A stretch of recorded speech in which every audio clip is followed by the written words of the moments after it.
안녕하십니까.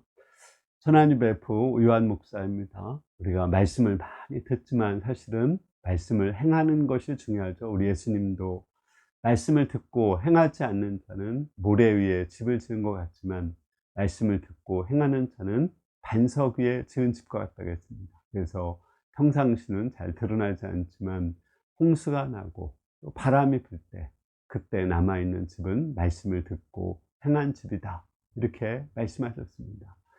오늘 말씀은 우리가 어떻게 말씀을 행할 수 있을까? 우리 앞에서도 한번 말씀을 어떻게 행할 수 있는가 배웠죠. 그때는 말씀에 깨달음이 있을 때, 또 말씀을 많이 이렇게 보고 듣고 암송할 때라고 했습니다. 특히 오늘 말씀은 그 말씀을 행하는 방법을 또 다른 측면에서 말씀하고 있습니다.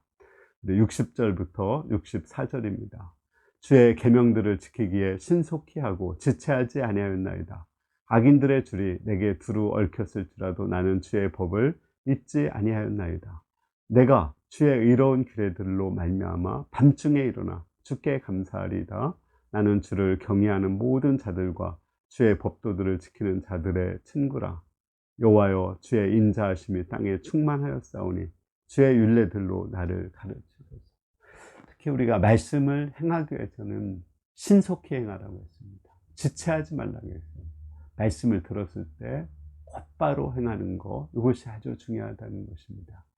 사단은 말씀에 대한 불신을 심어서 행하지 못하게도 하지만 또 이렇게 유혹을 합니다. 지금 행하지 마라, 내일 행해라, 아니면은 일주일 후에, 1년 후에 행하라, 이렇게 연기하도록 미루도록 합니다. 그러나 우리는 바로 말씀이 깨달아졌을 때 즉시 일어나서 행하는 것, 이것이 아주 중요하다는 것을 알 수 있습니다.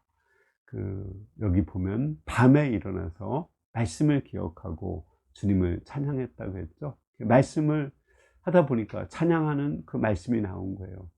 밤에 벌떡 일어나서 하나님을 찬양하는 것입니다. 이렇게 말씀을 즉시 행할 때 우리에게 많은 체험들이 오게 됩니다. 말씀은 행할 때 체험이 있지 행하지 않는 자에게는 체험이 없거든요. 말씀을 행하다 보면 체험이 오게 되고, 또 체험이 오면 그걸 통해서 큰 기쁨을 맛보고 하나님을 만나게 됩니다. 그러면 또다시 말씀을 행하게 되죠. 그래서 이게 선순환이 이루어지게 됩니다. 따라서 우리는 말씀을 이렇게 깨달음이 왔을 때, 이 말씀을 듣고 이걸 해야 되겠다, 이렇게 생각하면 곧바로 행해야 됩니다. 저도 말씀을 잡고 기도하거든요. 그러다가 기도하다가 바로 누구한테 문자를 보내야 되겠구나, 또 누구한테 책을 좀 보내야 되겠구나, 또 누구한테 돈을 보내야 되겠구나, 또 누구한테 어떤 말씀을 좀 보내야 되겠구나, 또 오늘은 누구한테 좀 선물을 보내야 되겠구나, 이런 것들이 계속 떠올라요. 그러면 그것을 제 노트에 적어둡니다. 그리고 바로바로 그날 행하게 됩니다. 그때 하나님께서 저에게 엄청난 많은 은혜를 주셨습니다. 이와 같이 말씀을 밤중에라도 곧바로 일어나서 행하는 거 중요한 것 같습니다. 오늘 말씀 저는 보면서 우리 사도 바울이 생각났습니다. 사도 바울이 빌립보 개척할 때 이제 여종의 귀신을 쫓아내주고 그 주인에게 미움받아서 감옥에 갇혔죠. 매 맞고 옷을 벗겨지고 또 쇠사슬에 묶이고 감옥 철장에 갇혔습니다. 그러나 그때 그는 하나님 앞에 기도했습니다. 근데 그 본문에는 나오지 않지만 제가 이 말씀 보니까 그는 아마 말씀이 기억났던 것 같습니다. 말씀을 기억하고 밤중에 하나님을 찬양했습니다. 그러자 지진이 일어나고 쇠사슬이 벗겨지고 옥문이 열렸죠. 거기에 오늘 말씀에 있는 것처럼 하나님의 인자하심이 충만하게 그 옥문에 임하게 된 것입니다.